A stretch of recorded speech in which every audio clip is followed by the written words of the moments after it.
Welcome to Mindful English Podcast.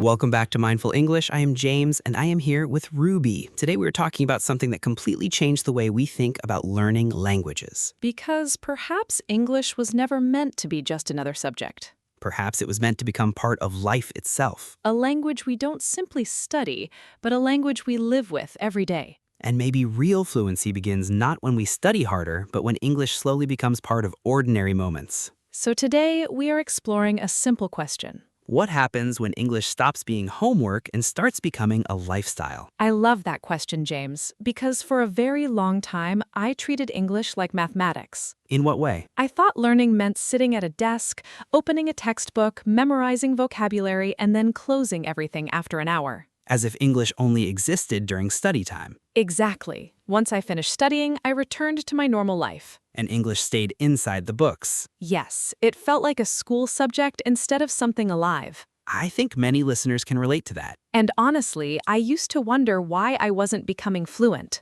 Despite studying? despite studying every day. That's interesting. Because I was spending time with English, but I wasn't living with English. There is an important difference between those two things. I didn't understand that difference back then. Most of us don't, I remember finishing my study sessions and feeling proud. which makes sense. But then I would spend the rest of the day doing everything in my native language. Thinking, watching videos, listening to music, Everything. which meant English had no place in your daily life. Exactly. You know, Ruby, I think we often imagine fluency as something that happens inside a classroom. But life happens outside the classroom. Beautifully said. Thank you. Language is deeply connected to experience. What do you mean? Think about your native language. Okay. Did you learn it by studying 1 hour a day? Of course not. You lived with it, Through conversations. through stories, Through emotions. through ordinary moments. Which means language is much bigger than grammar books. Exactly. That idea feels obvious now, but I never thought about it before. Because school teaches us that learning happens only while studying. But life doesn't work that way. No, it doesn't. You know what makes me sad sometimes? What? People say I don't have enough time to learn English. I hear that very often. But maybe they don't need more time. Perhaps they need a different relationship with English. That's interesting. Imagine someone who loves music. Okay. Do they only experience music during scheduled study sessions? No. Music accompanies them throughout the day, While driving, while cooking. while relaxing. Exactly. So maybe English can become like that. I believe it can. And perhaps that's why some people improve faster, Not because they study harder. but because they live differently. Exactly. I used to believe discipline was everything. And now? Now, I think consistency matters more than intensity. That's a beautiful insight. Thank you. There is something fascinating about habits. Tell me. Small habits often shape our lives more than dramatic efforts. That reminds me of exercise. How so? Going to the gym once for 6 hours sounds impressive. But exhausting. Exactly, while 20 minutes every day feels sustainable. And sustainable habits create lasting change. Perhaps language works the same way. I think it does. But many learners are waiting for perfect conditions. Ah, yes. They say, when I have more free time, I will focus on English. Or when life becomes less busy. But life rarely becomes less busy. That's true. There's always something happening. Which means waiting can become a habit. I know that feeling. I think many of us do. We imagine some perfect future version of ourselves. A version with endless time and endless motivation. But perhaps that person doesn't exist. Perhaps not. And maybe that's okay. More than okay. Because real life is messy. Real life is busy. Real life is imperfect. And language belongs inside that imperfect life. I love that. I do too. I do too. James, can I ask you something? Of course. When did you stop seeing language as a subject? That's an interesting question. I imagine it didn't happen overnight. Not at all. So what changed? Surprisingly, it wasn't a textbook. Really? No, it was music. Music? Yes, I remember listening to songs without trying to study them. Just enjoying them? Exactly. And what happened? Something unexpected. Tell me. Sentences became familiar, Without memorizing? without forcing anything. That's fascinating. I wasn't studying, I was simply experiencing. Which made learning feel natural. Yes, I think many people underestimate enjoyment. very much so. We assume learning must feel difficult all the time. But difficulty and suffering are not the same thing. That's true. Learning can feel peaceful. It can feel enjoyable. It can feel gentle. And maybe that's what we forget. I think so. We turn English into a project. Instead of a companion. A companion. Yes. That's a beautiful word. Language accompanies us. Through stories, Through music, through podcasts, through conversations. through everyday life. And perhaps that is where real fluency begins. Not inside a classroom. But inside ordinary moments. Which makes me wonder, About what? if English is a lifestyle, then maybe we don't need more study hours. Interesting. Because studying and living are not exactly the same thing. Not at all. When we think about studying, we often imagine schedules and textbooks. And perhaps pressure. Yes, pressure too. But when we think about living, something changes. It feels lighter, More natural. more human. Exactly. You know, James, I used to believe that if I wasn't sitting at my desk, I wasn't learning. Really? Absolutely. That sounds exhausting. It was, because I felt guilty whenever I wasn't studying. As though learning only counted inside formal sessions. Yes. And what changed?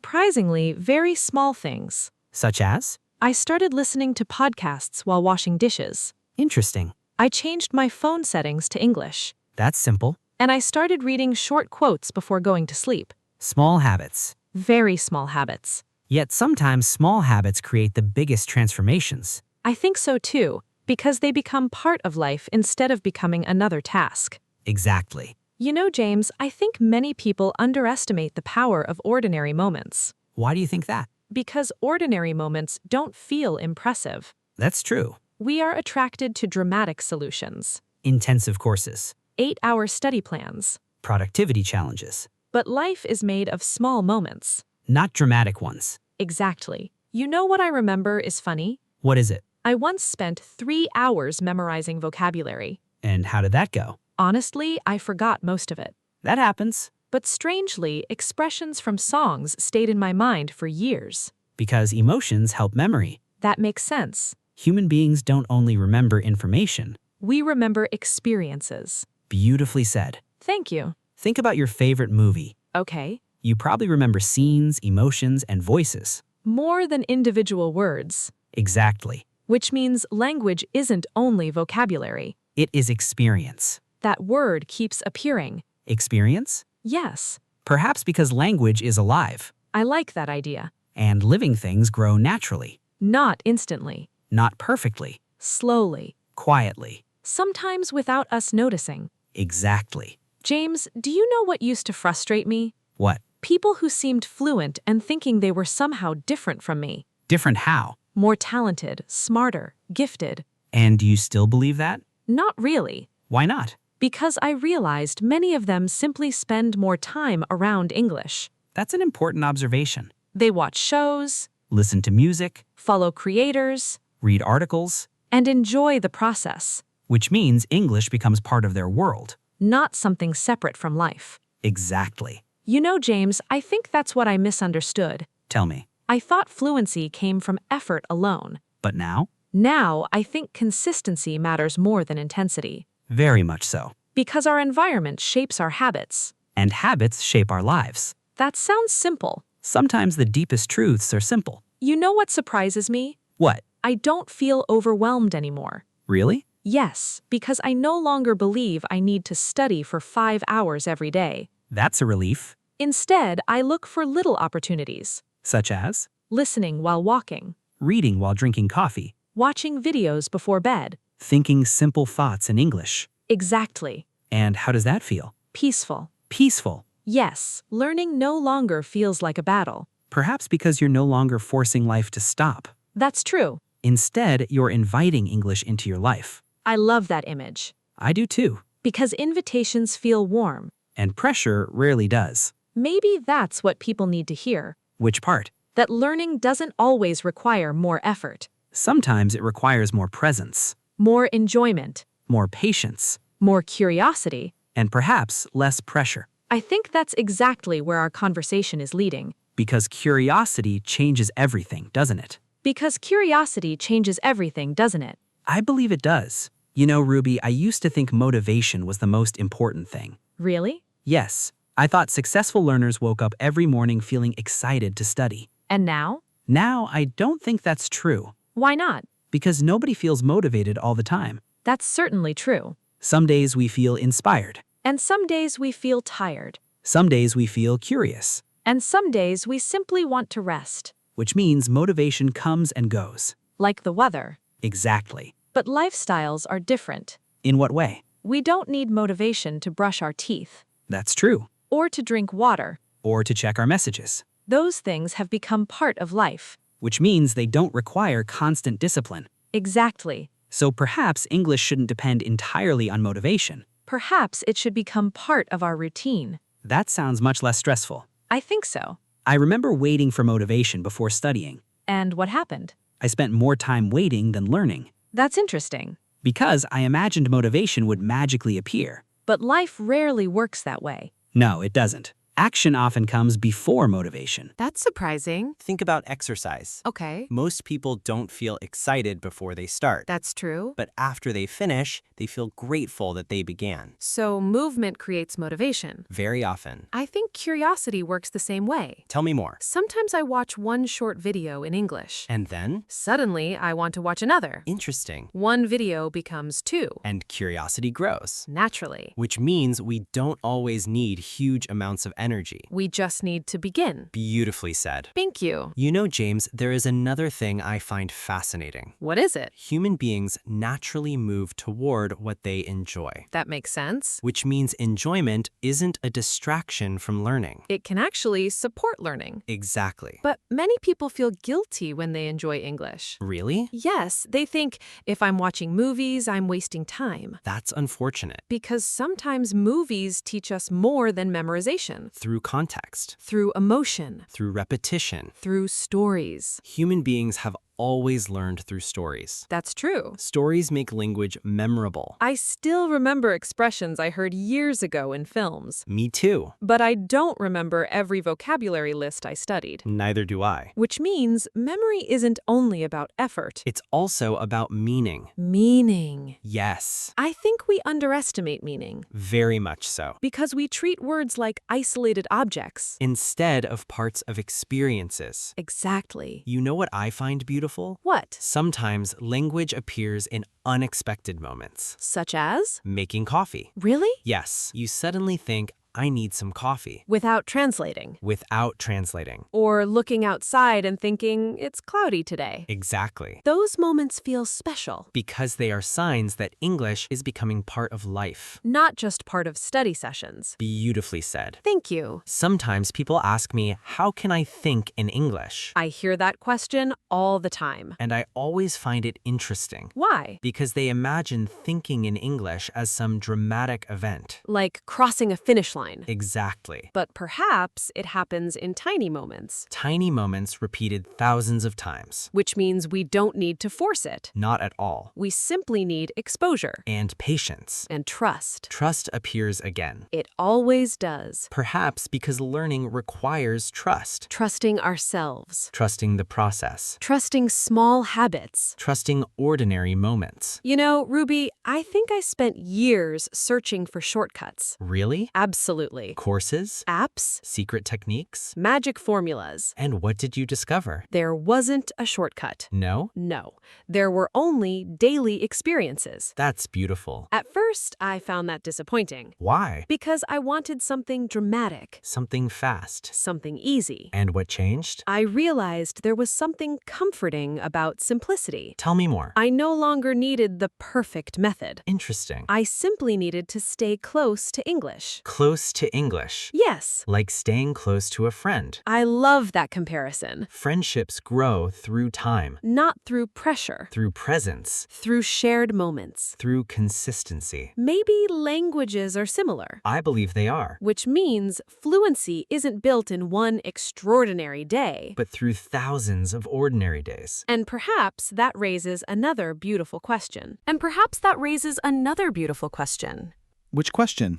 If English can become part of our lives, then how do we actually build a life around English without making it feel overwhelming? That is a very important question, Ruby, because many people here live in English and immediately feel pressure. As if they need to change their entire life overnight. Exactly. They imagine turning everything into English at once. And that can feel heavy. Very heavy. But I don't think it has to be like that. What do you think it looks like instead? I think it starts much smaller than people expect. Smaller how? Not changing everything, just noticing opportunities. That sounds more realistic. Think about your phone. Okay. How many minutes a day do you spend on it? A lot. What if even a small part of that time became English? Like what? Watching short videos in English instead of scrolling randomly. That feels simple. Or changing one app interface to English. Yes. Or listening to English audio while doing nothing special. Like walking or cleaning.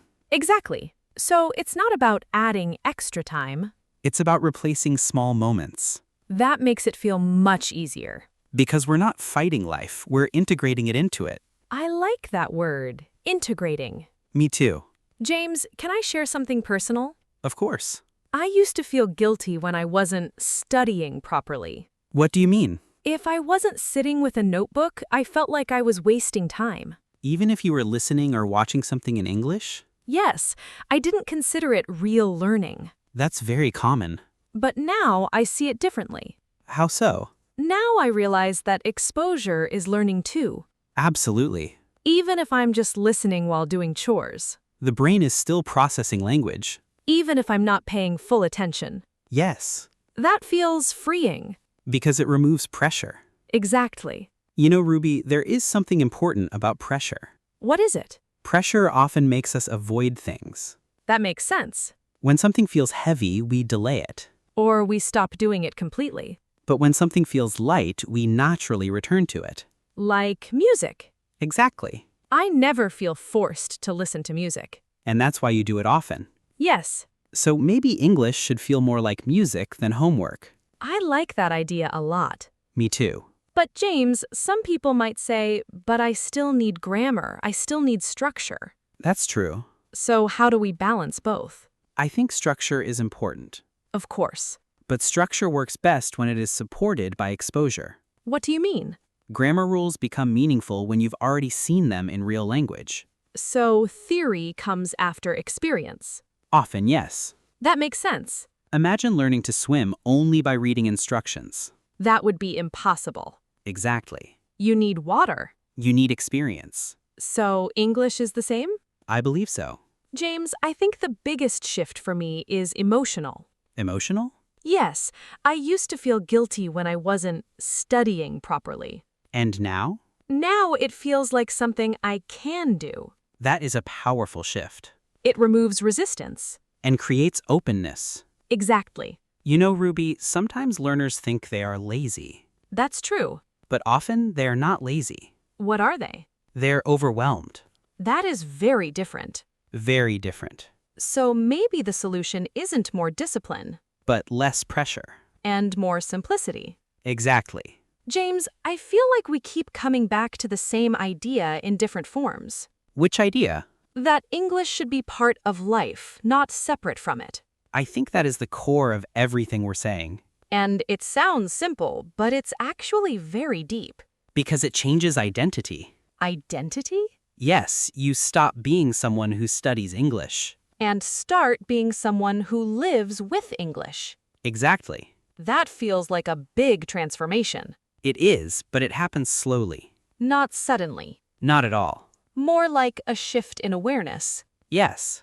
And maybe that is where everything begins. James, I think we're getting close to something important. What do you think it is? That maybe fluency is not about learning more. Then what is it about? It's about experiencing more. Beautifully said. And maybe the question isn't how much did I study today? But how much English did I experience today? I like that question. Me too. Because it feels more natural. And more human. And less stressful. Exactly. James, I think this conversation is changing something in me. In what way? I no longer see English as a mountain I need to climb. And now? Now I see it as a path I can walk on every day. That is a beautiful image. Thank you. And maybe the next step is simply walking a little more every day. Without pressure. Without fear. Just presence. Just presence. I think that's enough for today. I think so too. But before we finish, I want to say something. Go ahead. I used to believe fluency was something far away from me. Like a destination. Exactly. Something I had to reach one day in the future. And now? Now, I feel it's already starting to happen in small ways. In what ways? When I think in English for a few seconds without translating. That is real progress. When I understand a sentence in a movie without subtitles. Yes. When I express a simple idea without searching for words in my head. Those are important moments. I used to ignore them. Why? Because I was only focused on perfection. And now? Now I see progress in small details. That changes everything. It really does. Because perfection is not the goal. Then what is the goal? Connection, understanding, living. I like that. And once you see that, pressure starts to disappear. Yes, I can feel that happening. You know, Ruby, I think many learners never stop long enough to notice their progress. That's true. They're always chasing the next level. B1 to B2, B2 to C1. Exactly. But they forget to appreciate where they already are. And that appreciation is important. Because it builds confidence. And confidence builds fluency. So it's a cycle. Yes, a very positive cycle. James, I want to ask one final question. Of course. If someone is listening right now and feels stuck, what is one simple thing they can start with? I would say don't try to change your whole life. Then what should they do? Choose one small moment in your day. Like what? 5 minutes of listening to English audio while doing something simple. That feels doable. Or changing your phone language to English. Yes. Or just thinking one sentence in English before sleeping. Small steps. Very small steps. But consistent. Exactly. I think that's what people need to hear. Not pressure, not perfection, just continuity. And kindness towards yourself. Yes, that too. Because learning is not supposed to be painful all the time. It can be gentle. It can be natural. It can fit into life instead of replacing life. I love that idea. Me too. James, I feel like we've reached a quiet understanding. I think so too. English is not something outside of life. It is inside life. Waiting to be noticed. Waiting to be used. Waiting to be lived. And maybe that is the real beginning of fluency. Not studying more, but living more. With English. Exactly. I think that's enough for today. I think so too. But before we go, there's one last thing I think we should leave with the listeners. What is it? That fluency is not a finish line you cross. Then what is it? It's something you return to every day in different shapes. That actually removes a lot of pressure. Because if there is no final point, there is no fear of being behind. So no more comparing timelines with other learners? Exactly. Only your own connection today versus yesterday. That feels fair. And honest. James, I used to feel like I was late. Late for what? For becoming fluent. And now? Now I realize I was never late. I was just in the middle of the process. You've always been in it. You just didn't see it. Most people don't. Because they're looking for a destination, instead of noticing the journey they're already walking. That changes everything. It does. You know, I think the real shift is not in English itself. What is it in? In how we see ourselves as learners. Say more. We stop seeing ourselves as not fluent yet. And start seeing ourselves as already improving. Exactly. That mindset is powerful. Because it keeps you going. Without force. Without shame. Just continuity again. Yes, continuity. If someone remembers only one thing from this conversation, I hope it's that. That small moments count. More than perfect study sessions. More than perfect plans. Because life is made of moments, not plans. And English can live inside those moments. Quietly. Naturally. Without effort turning into pressure.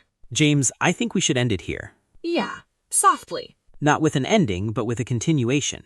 Because nothing really stops here. It just keeps going in real life. In conversations. In thoughts. In small daily choices. In presence. In presence. So to everyone listening, keep it simple. Keep it real. Keep it alive. And maybe don't ask, when will I be fluent? Ask, how am I living English today? I like that better. Me too. See you in the next conversation. See you in the next moment.